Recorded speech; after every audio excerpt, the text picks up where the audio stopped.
everyone. Welcome to this episode of Enterprise Alchemy. I'm Ant. And I'm Doug. And today we're going to be talking to the wonderful Alyssa Shaw, Chief Operating Officer at SolidCore. And the theme or the topic for today's episode is from food stamps to Fortune 500 executive. I've got loads of questions, Alyssa. I'm really excited for this. So thank you very much for joining us today. Thank you so much for having me. I'm super happy to be here. Wonderful, wonderful. All right, well, let's get straight to it. We will then circle back a little bit, Alyssa, and talk a little bit about Alyssa's background, because I think the story is super important to understand and to give inspiration. I think for people, this is one of those that's really caught me. And many people are going to take value from Alyssa today. I can't wait. Yeah, absolutely. So, Alyssa, here we go. First question, straight into it. From what I understand, you're very much, in the conversations that we've had previously, a lead from the front type person. What's an example in, let's say, the SolidCore business? And for those who don't understand, maybe just give a quick overview of what it is you do. But how do you connect with the front line? Mm-hmm. Yeah. Thank you for asking. And we'll get into my story a little bit later, but a lot of what we'll share about my story has bred me to be a leader, that I like to have my boots on the ground, my ear to the ground, and really understand what's happening with our teams, because that's where all of the magic happens. And that's where our clients get to experience our incredible workout. That is an experience. So just to ground us a little bit, SolidCore is a boutique fitness business. We have 110 locations so far in the United States, and we are located in 25 states. Wow. And our workout is the most effective workout on the planet. That's done on a proprietary resistance-based machine. Right. And it's a 50-minute experience under the blue light with loud music that transforms your body and your mind. And we're growing like wildfire. So to answer your question, Ant, it's where the magic happens is in the studios with our clients. And I know that can't happen without a thriving, happy team. And I know that our teams they're the ones who know what's really going on. And all of the answers to the questions that I have are 9 out of 10. The answers are found in the studios with our teams. So as an example of that, I went through our coach training program. Right. And our modality, our resistance-based modality, is really unique. And so the training that we put our coaches through is 3 weeks long across multiple weekends and evenings in order to make sure that we have the strongest coaches coaching our workout.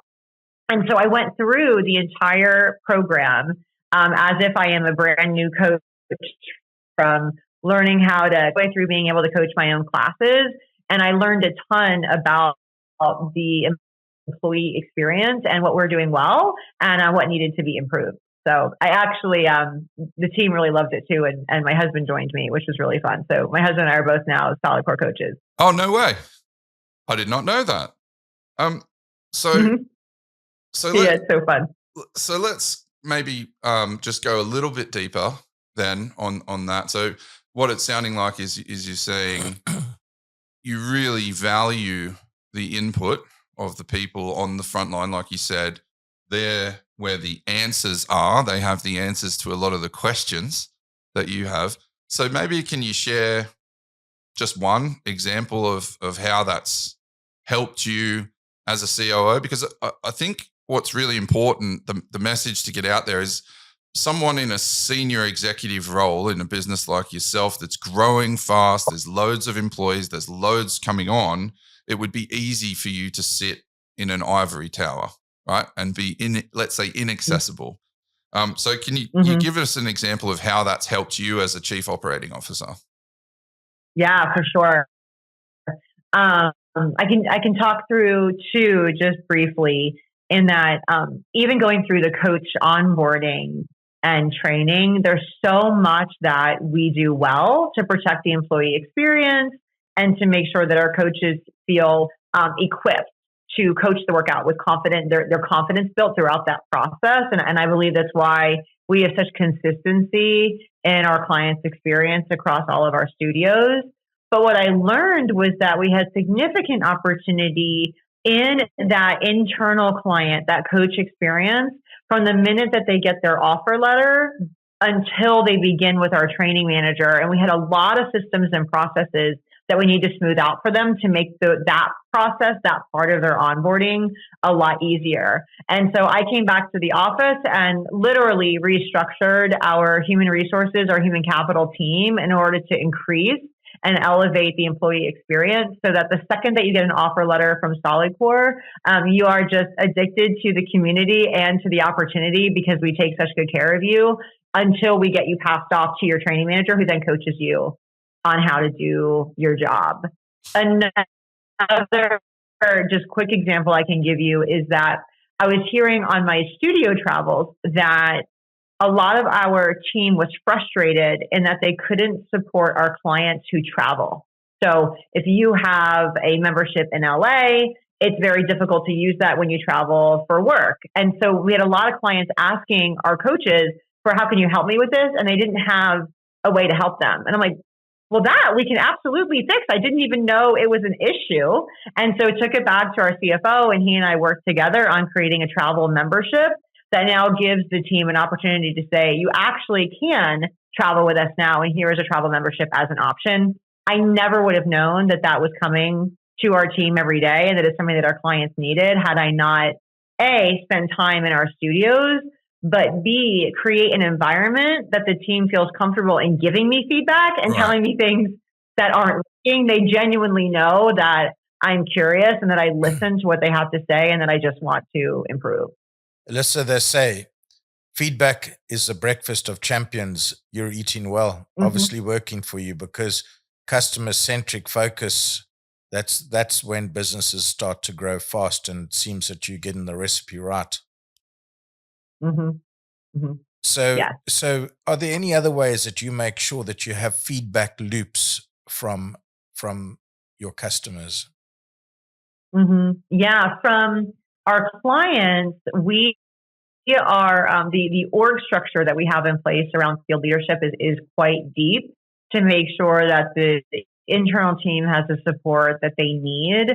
And we have a studio visit flow structure that we have rolled out, so that my leadership team and I have awareness of how often our leaders are in studios, and making sure that their presence is truly known. And a part of that studio visit flow is to connect with our clients and ask some questions around how things are going. We also regularly do some consumer insight work, where we're pulsing and taking surveys of our clients and of our potential clients who may not know about us yet, to understand how we can continue to improve. And then we also have our client experience team fully built out that manages our net promoter score and any of the responses and interactions that come through them. And we review all of those things on a weekly basis as a leadership team, keeping the client just at the center of everything that we do. And always so good to hear the NPS coming through, because you know straight away you've got a lagging indicator for future revenues. And it's like an early dial on the dashboard. It tells you the heartbeat of your business and what you've got to do next, or whether you got to put some more energy in. I've got another question, if I may, for Alyssa. Tell me, it's so important to have this communication in the business, from the people at the coalface up. You spoke about senior leaders, and then you spoke about you have regular contact with them. Do you have some sort of formal structure or rhythm of meetings in your business? Do you have daily connects or weekly leadership meetings? How does this flow of information move that quickly for you? Yes, great question. We begin each Monday morning as a senior leadership team. We call it our steering meeting, where we review the business, what the clients are telling us, any hot topics that may be coming from all areas of the business. And then from that meeting, all of that information is then cascaded into follow-up meetings with more of our director team, our manager team, et cetera. And then we do monthly, we have a full company meeting, which we absolutely love, where we have all of our full-time employees on the line with all of us, Brian Myers, our CEO, myself, and our entire leadership team, where we have open dialogue about what we're celebrating in the business, what's coming up in the business, and addressing anything that may have come through on our quarterly internal pulse survey from our internal team, what we're hearing from our clients. And that's also where we celebrate our team members around their performance and internal promotions, et cetera. And then in addition to those, we've got our monthly business review meetings where the director team and above are taking a deep dive. It's an all-day meeting. We do break for lunch in the middle, but it is a deep dive, granular meeting into each area. How big is that team? How many are you in that meeting?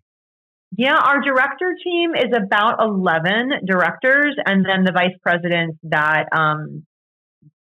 they roll up to, and then the C-suite as well. So it's a meeting of about 20 people. Okay, great. One Wednesday of the month where we dive into every function of the business and share ideas. And we always say to the team, bring your biggest problem that you're wanting to solve, and that will clear the obstacles out of the way, and we'll get you an answer as quickly as possible. So the team has come to like the meeting because they know that if they need something done, that's the time to bring it, because they'll have all of us at the table with them, helping them to get done what they need to get done. I was just going to say, it sounds like also a really effective way to do two things. So one, to break down silos in the business, right? Because sometimes you say, well, this is a problem that I can't solve in my function on my own, but it ultimately is a problem that's affecting the customer. I love that. Bring your biggest problem. Right. Yeah. Together we'll solve it. That's great stuff, Love it. Alyssa. Can I ask one more question, Alyssa? I think I recall from when we spoke last, you said sometimes you run the classes yourself. Is that right? Mm-hmm. I sure do. Yeah. Oh, awesome. So I think what I'd like to do, Doug, unless you got another. I've got another question around that. Sure. Sorry. Go for it. You know, I love dashboards and numbers and getting down to that granular stuff. For a business that's growing so fast, you've got to have an eye on the future, and you've got to know when things are going wrong. And this one's for our listeners, really. What numbers does your leadership team focus on? What are the critical numbers? I'm not talking about the OKRs and the KPIs. What are the critical numbers? Mm-hmm. Yeah, it's a great question. And something that I am extremely passionate about is, what are the few levers that we know that we need to pull? What are the few metrics that we look at that we know that are going to cover everything else? So at the end of the day, as long as we have this, everything else is going to be just fine. And we worked really hard as a leadership team to boil those things down. And I always say, you really can't have more than 3, because there's only so many things that you can actually focus on, especially if you want to trickle that message all the way down to a studio manager or head coach and community managers that run one of our studios, to make sure the entire team is marching to the same drum. And at the end of the day, for us, it's members. It's how many clients do we have that are so embedded in our community and that we're serving at such a high level that they want to become members with us, and make sure that they have that deeper loyalty and get all of the perks that come along with membership, because their experience is one that just keeps them coming back and back and back. So if our memberships are growing, we know we have a healthy business, and we know that we're delivering experiences in a way that are going to keep our clients coming back to us. And if that's all that we do in a day, then we've done some good work. Gee, that gives us great answers. I know, right? What sets you've told us so many great things, and I know you've got one coming up, Ant. But what's setting you apart that you're achieving these great numbers and achieving this great growth? What's the differentiator? Are you happy to share that with our listeners? Yeah, I'd love to. Thanks for the question. To me, there's 3 things I think that really set SolidCore apart as an experience for our clients. And we hear all the time that the SolidCore workout and community isn't just a place where our clients come and have a transactional relationship. They just come to get their workout in and leave, but it becomes part of their identity, a part of their lifestyle, and a part of the community in which they build. And I hear all the time when I'm in studios that somebody was moving to Chicago, for example, and determined what neighborhood they were going to live in because they wanted to be close to the SolidCore, because they knew that if they came to SolidCore, they would make their friends and they'd be able to establish a community a lot faster. And I hear that all across the country. That's number one. Number two is the efficacy of our workout and the fact that the workout works.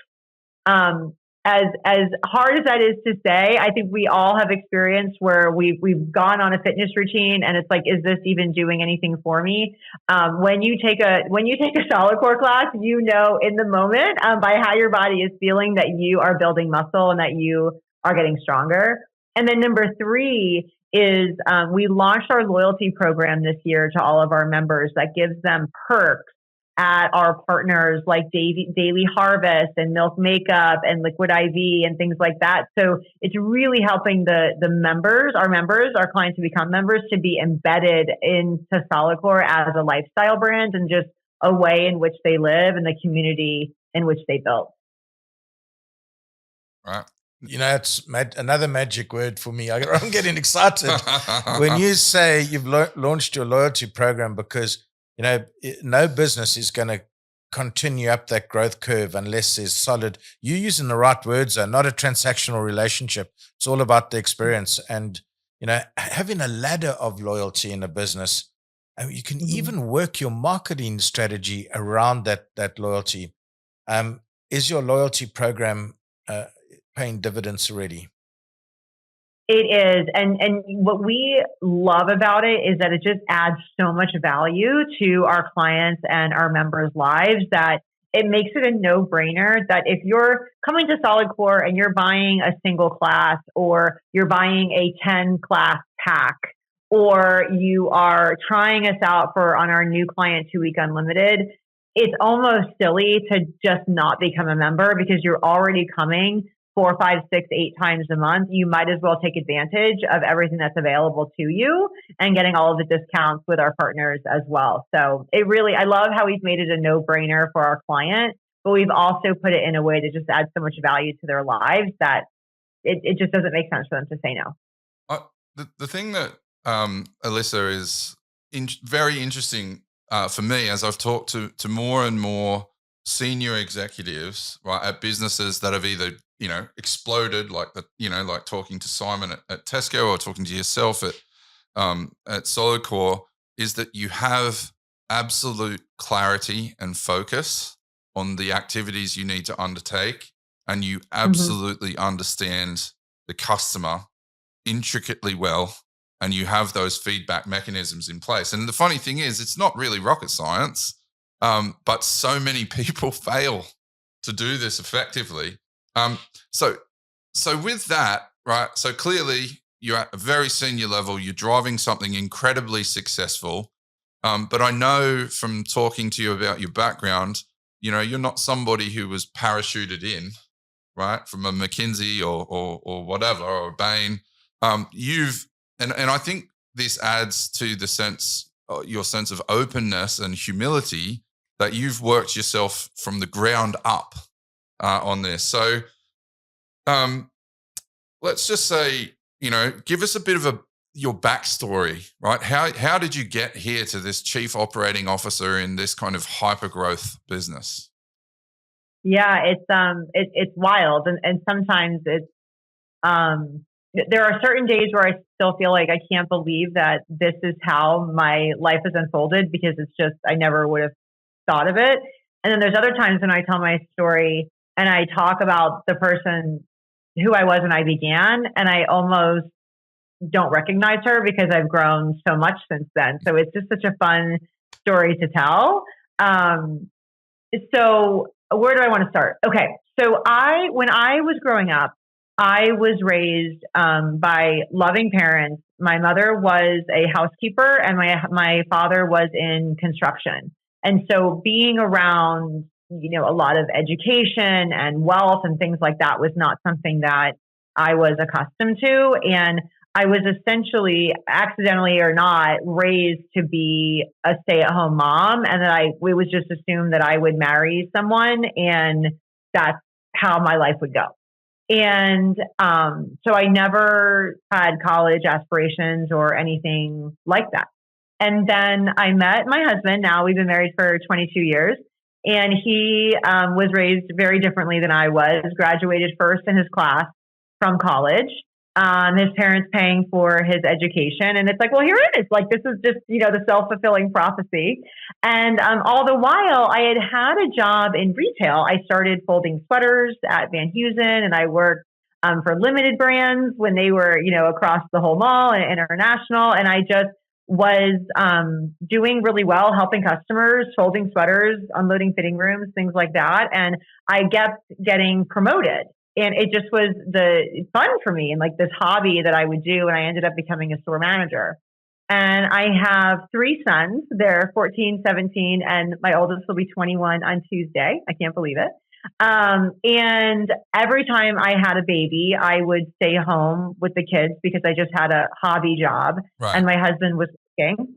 And then, to make a very long story short, in the 2008-2009 market crash happened. My husband lost his business and then he's fine now, but had an accident that put him in a wheelchair for 2 years.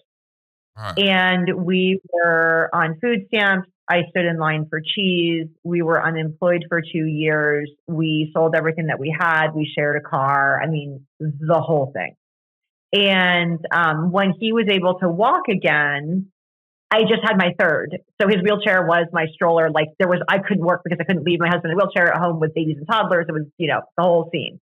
And when he could finally walk again, my husband said to me, he said, "You're really, really good at what you do. And I don't know what I want to do. If you want to go to work, I'll stay home with the kids." Right. Okay. So that wasn't part of the plan from the get-go. At all. Yeah. At all. Yeah. So, and so I had some experience in retail, and I really loved it. And I'm like, well, I'll just go back and see, what's possible. And I was hired as a store manager by a very little known company at the time called Ulta Beauty. And I ran a beauty store 2 miles away from my house. And 6 years later, I became an executive on their growth and operations team. The 11 years that I worked there, we relocated 9 times as a family. And I grew my career to the executive levels of an S&P 500 company in 6 years' time, starting at the ground level, running a store. And who I had to become along the way and living outside my comfort zone the entire time just built in me this desire to continuously learn and grow. And here we are. I then went on from there, and you may be familiar with Zales, the diamond store. We're in their $1 billion, almost 600 location business before I was tasked by SolidCore to help grow and scale this boutique fitness business. And it's just been a dream. Growth does not come at the glide. You were obviously stretched the whole time, and you've become, because you've seen that growth comes when you're stretched, and you've become comfortable being uncomfortable. How does that feel, and how do you keep it going? And the times from your story, it's most inspirational. What kept you going, Alyssa? In the beginning, what kept me going literally was feeding my kids and paying our bills. Like, literally, one relocation we did, I think I got like a $5,000 raise, literally, and we were like, "We'll take it. We're there." And then you get asked to do these things early on in your career, and it's so scary. Like the first time you're speaking from a microphone, the first time you're presenting, a PowerPoint or a Google slide deck to an executive team. The first time you take on like the next size team or like lead your first calls. I mean, those things are so scary, especially when you're surrounded by really intelligent, highly educated people. And you're just like, I'm just here doing my best with what I've got. And so it drives you to practice more and prepare more and get better. There was a season of my life, I read 100 books a year, I think for 7 continuous years, because I was constantly wanting to know, what don't I know and what do I need to know and how can I prepare myself? And I think that really catapulted me because it built in me a work ethic and an ability to prepare and do things when I'm scared that you just don't have unless you've pushed yourself outside your comfort zone like that. So in the beginning, it was, I just have to fake it until I make it. And I just have to keep doing my best and hope it all works out. And then you get so used to living in discomfort that, like, if you're not learning something new, it's just not fun anymore. And it feels like it's old hat and monotonous. And as soon as things start to feel monotonous, it's like, okay, I got to learn something new, stretch myself, and make sure that I continue to learn and grow as a human being. You know, it's interesting in this kind of story, and I do have another follow-up question in a second, but well, I got a few. Booking obviously. it in. Yeah. Is how being intellectually curious, how important that actually is, and the fact that Alyssa, you've not once mentioned, you know, and obviously you say initially you got to feed the family. I mean, you know, I have young kids, Doug. You've got children, right? We you have to feed. They're them. big now. Yeah, yours are all grown. Yeah. But not really once there did you say, well, it's about power or money or any of those things, right? And I think that actually then translates into your leadership style because you're not arrogant.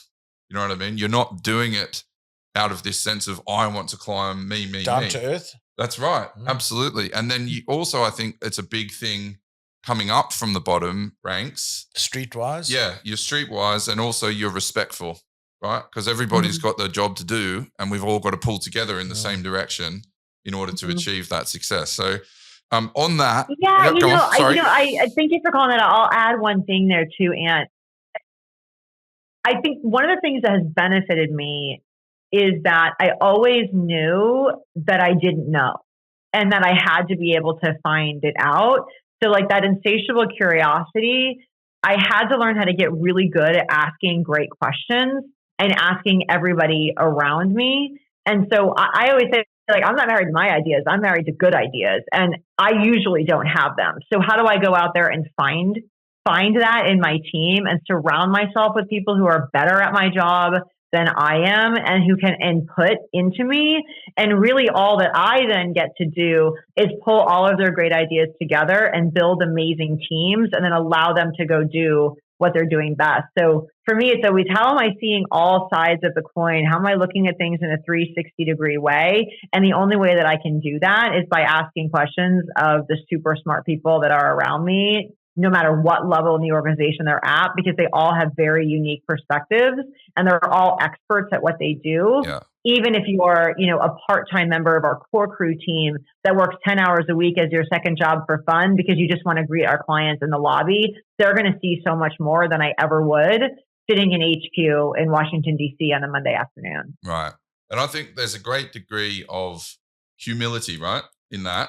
So you don't, because ego, I think, like a healthy ego is good to a point. Yeah. But then if it is, I know everything, I'm the smartest person in the room, it shuts you off. And I think this is such a silly thing as a leader because you're like, I'm not paid to be the smartest person in the room. No. I'm paid surround yourself. Exactly. Yeah. To corral people, get the ideas and like you say, sift through them. And then also to have that self-awareness, right? I think that is such people talk about it, but at the executive level, how many people really think about that? And it's interesting because one of the guests we got coming up on another podcast was talking about this, the predicting a CEO's success, right, in large companies. And they were like, the one trait that is a great predictor beyond intelligence and conscientiousness is self-awareness. 100%. But I think in Alyssa's case, it's not just the self-awareness. You have a superpower of humility. It's a virtue that's serving you well. Well, thank you. You should see the people I work with. It's really easy to stay humble. They're pretty smart. Well, this is the thing as well with me, right, on the podcast. Doug makes me look good because he asks all the smart questions. Questions are the answers. Alyssa told us. So one thing I'm interested in here then is just if you could just pick one, right, out of this meteoric rise one pivotal moment or decision that really influenced your professional trajectory, what would it be? Mm-hmm.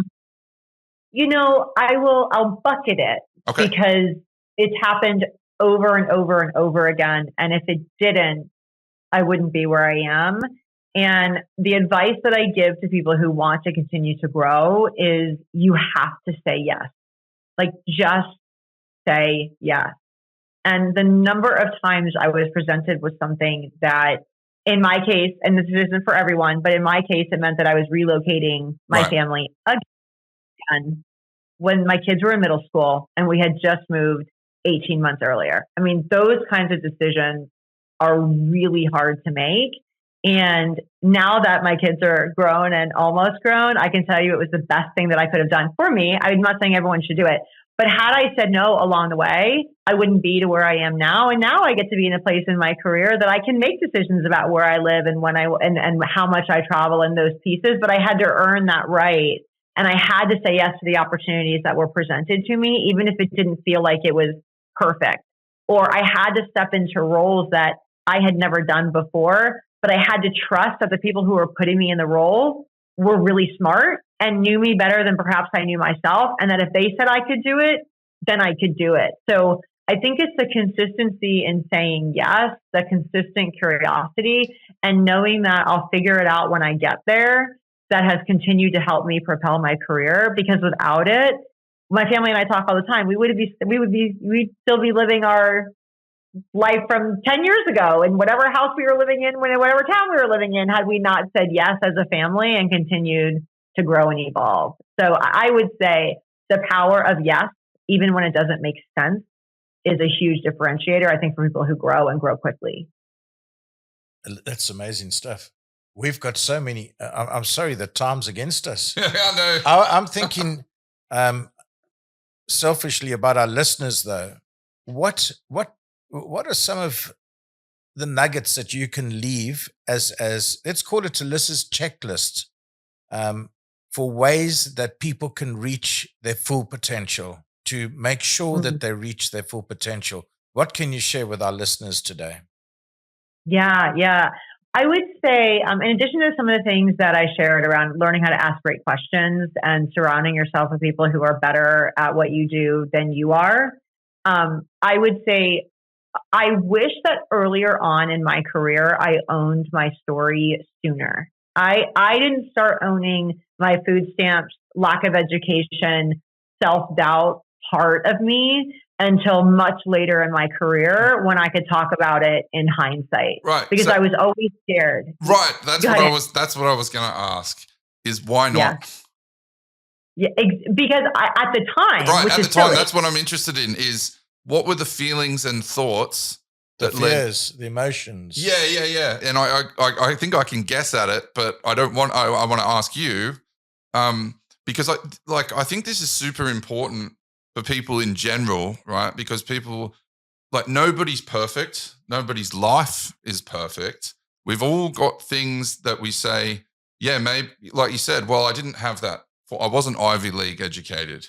I didn't come from a family that, and the feeling of maybe I need to hide that away because that people don't want to see that, right? So I'm just interested, what were the feelings and emotions? Why did you think that then? Yes. Yeah. At the time, it was full-blown imposter syndrome, which we could talk about for days. It was, if they find out who I really am and where I come from, then they're going to know that I've just been faking it this whole time. And that it's like they're going to peel back the onion and they're going to see big gaps that they think that I have, and that I'm the one that's actually fooling them this whole time by trying to keep it together. And what I learned later, and then as I grew with leadership and I had large teams and got to know lots of different kinds of people, is that they actually knew me better than I knew myself, because I didn't understand what I fully brought to the table. And the fact that I had a track record of proven results, and that I had a track record of developing talent, gave them confidence that I would be able to step into the next role. And what they found out about me was what took me forever to know, but they could see right through me the whole time, and that they could see what I was made of. because they have experience in developing talent and growing teams and leading businesses. And if you trust the people that you work for and you trust that they're smart, then they're also smart about you. Right. And you're really not fooling anybody. And that I wish that I would have asked even more questions and potentially even grown faster, or at least enhanced my skill set faster, because I would have felt more comfortable asking questions and wanting to know things that I didn't know, just because I hadn't had the experience yet. And that's completely fine. But owning that sooner and as soon as possible, right, I think just frees you up so much. Embracing and I think, did it also free you up kind of emotionally? I mean, in terms of your sense of self, to actually embrace who you are? Yeah. I'll tell you, I know we don't have all day. I'll tell you a fast story.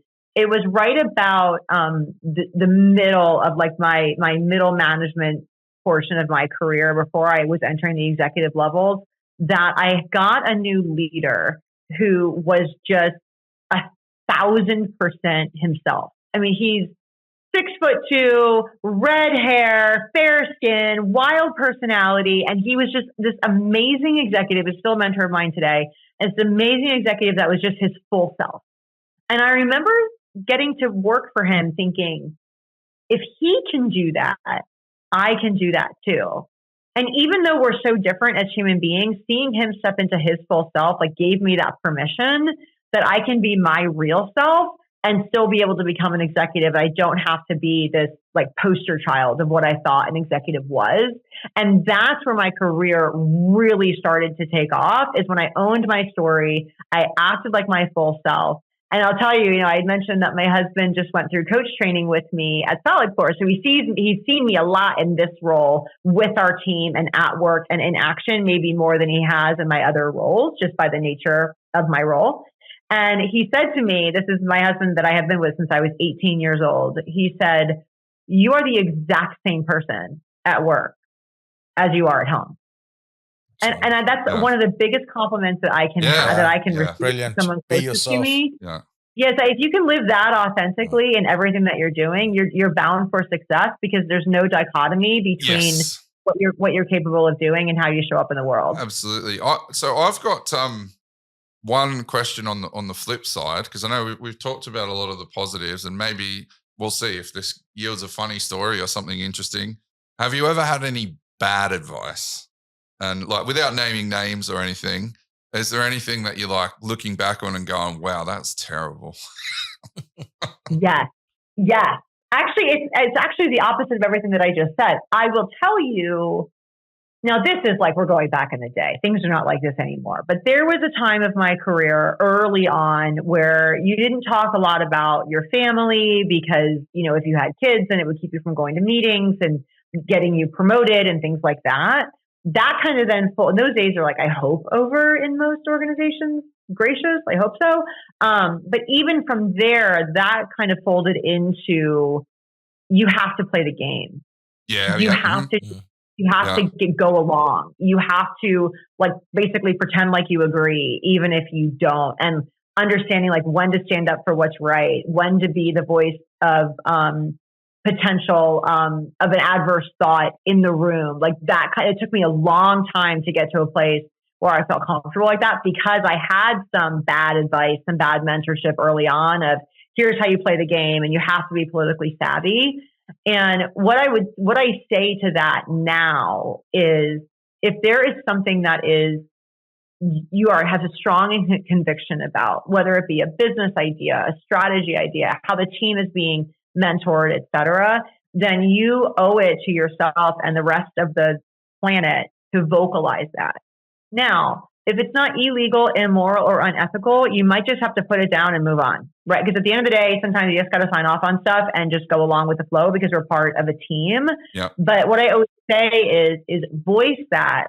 And I always say, I will voice it until you tell me to let it go. And if you say, Alyssa, it's not illegal, immoral, or unethical, you have to let it go, then I'll let it go. And nobody will know that I had an adverse thought. But knowing when to press and pressing until someone tells you to let it go is super, super important. And I know you've got another question. Thank you for that. Those are wonderful nuggets for our listeners. I know you've got another question. I know that the time is ticking. But for our listeners there, because so many of our listeners are also curious, about ways they can follow people like you and take lessons. Lots of them are big bookworms as well. I'm a bookworm. I thought I read 50 books plus every year. You said for 7 years you read 100 books a year. That's massive. I've never done that. But I've done 50 a year for a very long time. It's a lot. And that's a lot. 2 questions. Your top 1, 2, 3 books, and when's your book coming, and what's it called? Oh, thank you for that. First of all, I do think a book is potentially in the future for me at some point. That's for sure. We need to double the size of SolidCore first, so we'll talk about that maybe next. I Dare to Lead by Brené Brown was a huge book for me. And really anything Brené Brown is super helpful. And lately, actually, let me pull out my list because I have read some books this year already that I'm absolutely loving. Soundtracks by John Acuff. We actually had him come and speak at a retreat recently at SolidCore. Fabulous around rewiring your brain and thinking appropriately. And then I just read, this is interesting, Secrets of the Millionaire Mind by Harv Eker. Yes. Such a good book. Yeah. And it's so good in not only how you think about finances and money, but how you think about the world and having a growth mindset and being open to opportunity. I think, those are 3 I'd say would be worth anyone's time. That's great. Thank you for sharing. That was my final question. It's been lovely spending time with you today, Alyssa. Thank you. Awesome. Thank you for having me. Yeah, I think actually in all the discussion we've had, all my questions have pretty much been answered in one way or another. So look, I think that's probably a good place to wrap up for today. I think I can't thank you enough, Alyssa. 2 things. One, for agreeing to come on and to talk to us, but for just being so honest and open. Right, because I think this is really refreshing. The things that you're talking about as well, got to learn how to play the game. This is something that I was told early in my career, and basically where it led for me was I'm like, I can't work in the corporate world because I always wondered, I'm like, well, why is that broken? Or what if we could do this? And people would be like, look, just shut up and do your job. Basically, stop asking questions. You ask too many questions. Stop it. So I kind of got disheartened and went, okay, I'll just go out and try and do it for myself then, which turned out to be a good thing. Well, very few people have that gift or genius of wonder. Patrick Lencioni told us about that. And are you a fan of Lencioni, Alyssa? Patrick Lencioni? I don't think I've heard of. I need to obviously be introduced to their work. The 6 Geniuses of Working, Patrick Lencioni, or the 5 Dysfunctions of a Team. Great books. Okay. That book I do know, and I need to read the other one, evidently. Okay, good to know. Doug is a mad bookworm. All right. Yes, Alyssa, thank you very much. Thank you for being so open and willing to share. So present. Yeah, I know. It's amazing. We really do appreciate your time. So thank you very much. My gosh, thank you both so much. Thanks for the partnership, and I'm super happy to be here. Appreciate it. Awesome. All right, everybody. That concludes this episode of Enterprise Alchemy. As we said, thank you to Alyssa. I'm Ant. And I'm Doug. And we'll see you guys on the next episode.